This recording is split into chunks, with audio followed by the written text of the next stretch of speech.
नमस्कार दोस्तों, मैं धर्मेंद्र कुमार मीणा, असिस्टेंट प्रोफेसर क्रांति विज्ञान राजकीय महाविद्यालय कुशलगढ़, हाल ही में कार्य व्यवस्थार्थ राजकीय महाविद्यालय बोली। प्लेटो के बारे में अपन अध्ययन कर रहे थे। पिछले वीडियो में अपन ने प्लेटो की शिक्षा व्यवस्था, प्लेटो की न्याय व्यवस्था, प्लेटो का साम्यवाद, इनका अध्ययन किया था। आज अपन प्लेटो के दार्शनिक राजा के सिद्धांत को देखेंगे, प्लेटो के आदर्श राज्य को देखेंगे और आदर्श राज्य के अलावा प्लेटो के उपादर्श राज्य को देखेंगे। प्लेटो अपने आदर्श राज्य में शासन सत्ता दार्शनिक शासक को सौंपता है, जो 50 वर्ष तक की संपूर्ण सैद्धांतिक व व्यवहारिक शिक्षा प्राप्त होता है। प्लेटो की शिक्षा व्यवस्था में अपन ने देखा था कि प्लेटो 7 वर्ष से 50 वर्ष तक की शिक्षा व्यवस्था की बात करता है और संपूर्ण सैद्धांतिक और व्यवहारिक शिक्षा प्राप्त व्यक्ति को ही वह दार्शनिक राजा बनाता है। वह दार्शनिक शासक सद्गुणों से युक्त होता है, उसमें सद्गुण बने रहें, कायम रहें, इसके लिए प्लेटो उस शासक वर्ग या अभिभावक वर्ग के सद्गुणों की बात करता है और उनके बनाए रखने के लिए साम्यवाद की बात करता है। प्लेटो के दार्शनिक शासक संबंधी विचार सुकरात के इस कथन पर आधारित है, सद्गुण ही ज्ञान है या ज्ञान ही सद्गुण है।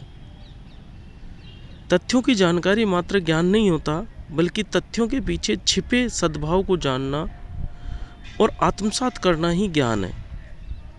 प्लेटो के अनुसार तथ्यों की जानकारी मात्र ज्ञान नहीं होता, बल्कि तथ्यों के पीछे छिपे सद्भाव को जानना और आत्मसात करना ही ज्ञान होता है।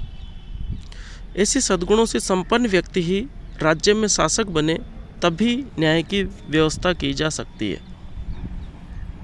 प्लेटो क्या कहता है अपने दार्शनिक शासक के सिद्धांत में कि 50 वर्ष तक की संपूर्ण शिक्षा प्राप्त व्यक्ति या सद्गुणी व्यक्ति ही शासक बने और ये शासक सद्गुणों से युक्त होगा और सद्गुण ही ज्ञान है। प्लेटो के अनुसार क्या कहता है प्लेटो, जो सुकरात का जो प्रसिद्ध कथन है ना, ज्ञान ही सद्गुण है, सद्गुण ही ज्ञान है। प्लेटो भी उसी को दोहराता है कि सद्गुण ही ज्ञान है। तथ्यों की जानकारी मात्र ज्ञान नहीं होता, बल्कि तथ्यों के पीछे सद्भाव को जानना और आत्मसात करना ही ज्ञान है। और ऐसे सद्गुण संपन्न व्यक्ति शासक बनेंगे, तभी राज्य में न्याय व्यवस्था बनी रहेगी। प्लेटो का प्रसिद्ध कथन है, जब तक शासकों में दर्शन की स्थापना नहीं होगी, तब तक राज्य में न्याय की स्थापना नहीं हो सकती। इन सद्गुणों के कारण शासक सभी अवगुणों से मुक्त हो जाता है। इस दार्शनिक शासक पर कानून व जनता का कोई प्रतिबंध नहीं होता।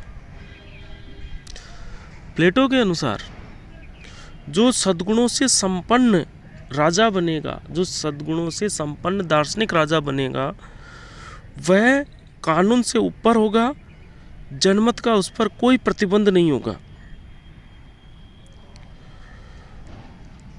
387 ईस्वी पूर्व में प्लेटो को सिसिली की राजधानी सिराक्यूज के शासक डायनोसियस का निमंत्रण मिला कि वह अपनी कल्पना के अनुरूप आदर्श राज्य का निर्माण करे, परंतु प्लेटो का प्रयोग सफल नहीं हुआ।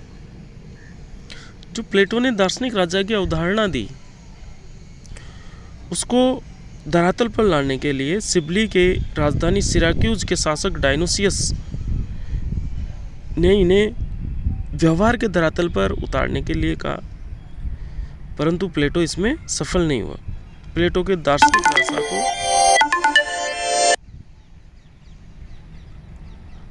दार्शनिक राजा को सेबाइन प्रबुद्ध अधिनायकवाद की संज्ञा देता है और इसकी आलोचना करता है। सेबाइन कहता है कि ऐसा सद्गुणी व्यक्ति देवलोक में ही मिल सकता है, व्यवहारिक जीवन में संभव नहीं है। ऐसा सद्गुणी व्यक्ति, ऐसा दार्शनिक राजा देवलोक में ही मिल सकता है। सेबाइन के अनुसार व्यवहार में ऐसा दार्शनिक राजा संभव नहीं है। यह अलोकतांत्रिक अवधारणा है क्योंकि इसमें शासक को कानून व जनमत दोनों के नियंत्रण से मुक्त माना है। तो प्लेटो का दार्शनिक राजा का सिद्धांत, जिसमें दार्शनिक वर्ग को सत्ता सौंपना चाहता है, वो यह दार्शनिक वर्ग को शासक के रूप में मानता है। प्लेटो अपने आदर्श राज्य की कल्पना करता है। अपने आदर्श राज्य की वो निम्न विशेषताएं बताता है: श्रम विभाजन पर आधारित, हस्तक्षेप या कार्य विशेषीकरण पर आधारित, जैसा कि प्लेटो के न्याय सिद्धांत में अपन देख चुके हैं। राज्य द्वारा नियंत्रित शिक्षा प्रणाली, शिक्षा व्यवस्था में देख चुके हैं अपन। ये दार्शनिक वर्ग का शासक, दार्शनिक वर्ग को शासक वर्ग या शासक करने का अधिकार देना चाहता है, जो कानून और जनमत के नियंत्रण से भी मुक्त होगा। न्याययुक्त आदर्श राज्य, स्त्री पुरुष की समानता पर बल, नागरिकों के तीन वर्गों की बात करता ही वो, उत्पादक वर्ग, सैनिक वर्ग और शासक वर्ग या दार्शनिक वर्ग। निरंकुशता पर शासक वर्ग की शिक्षा का द्वारा नियंत्रण, शिक्षा जो मजबूत और लंबी शिक्षा व्यवस्था की व्यवस्था करता है प्लेटो 7 से 50 वर्ष तक की, वो अपने आप पर शासक वर्ग पर नियंत्रण स्थापित करेगी। इस प्रकार प्लेटो एक आदर्श राज्य की कल्पना करता है।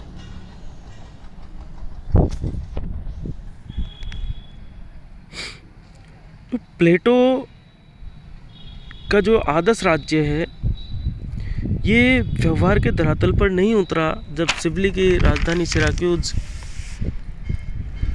के शासक ने इसे आदर्श दार्शनिक शासक को या आदर्श राज्य की अवधारणा को धरातल पर उतारने के लिए आमंत्रित किया, तो ये सफल नहीं हुए। तो प्लेटो ने अपने बाद में अपनी पुस्तक लॉज में अपने विचारों में कुछ परिवर्तन किया और आदर्श राज्य के स्थान पर व्यवहारिक उपादर्श राज्य की रचना करता है। प्लेटो अपने अंतिम ग्रंथ लॉज में अपने विचारों में परिवर्तन लाता है और आदर्श राज्य के स्थान पर व्यवहारिक उपादर्श राज्य की रचना करता है। प्लेटो अपनी पुस्तक लॉज में इस उपादर्श राज्य की निम्न विशेषताएं बताता है। उसकी जनसंख्या 5040 होनी चाहिए। फिक्स जनसंख्या होगी कितनी? 5040। सलाहकार बोर्ड में 37 सदस्य होंगे। प्रशासनिक परिषद में 360 सदस्य होंगे।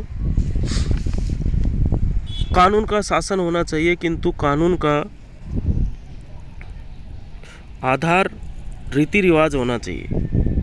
प्लेटो अपने उपादर्श राज्य में कहता है कि कानून का शासन होना चाहिए, किंतु कानून का आधार रीति रिवाज को मानता है। वो अविवाहित वर्ग को विवाह की अनुमति प्रदान करता है, किंतु विवाह करने से पूर्व राज्य की अनुमति आवश्यक है। देखो, अपने रिपब्लिक के विचारों में परिवर्तन लाता है और वो जो साम्यवाद, अविवाहित वर्ग के साम्यवाद की बात करता है, उसमें अविवाहित वर्ग को विवाह की अनुमति प्रदान कर देता है वो अपने परिवर्तित विचारों में, और ये कहता है कि विवाह से पूर्व राज्य की अनुमति आवश्यक होनी चाहिए। उपादर्श राज्य में वो ये भी कहता है कि समुद्र से दूर होना चाहिए तथा चारों ओर से सुरक्षित होना चाहिए। संपत्ति पर व्यक्तिगत अधिकार हो, किंतु उसका उपभोग सार्वजनिक हो। शासन चलाने के लिए एक जनरल असेंबली होगी जिसके सदस्य सभी 5040 नागरिक होंगे। लंबी शिक्षा पद्धति के स्थान पर मध्यम शिक्षा पद्धति की चर्चा करता है। साथ में ही कहता है कि शिक्षा राज्य द्वारा ही नियंत्रित होगी। इस प्रकार प्लेटो अपनी अंतिम पुस्तक लॉज में अपने विचारों में परिवर्तन करता है और आदर्श राज्य के स्थान पर उपादर्श राज्य की परिकल्पना करता है। धन्यवाद। जय हिंद, जय भारत।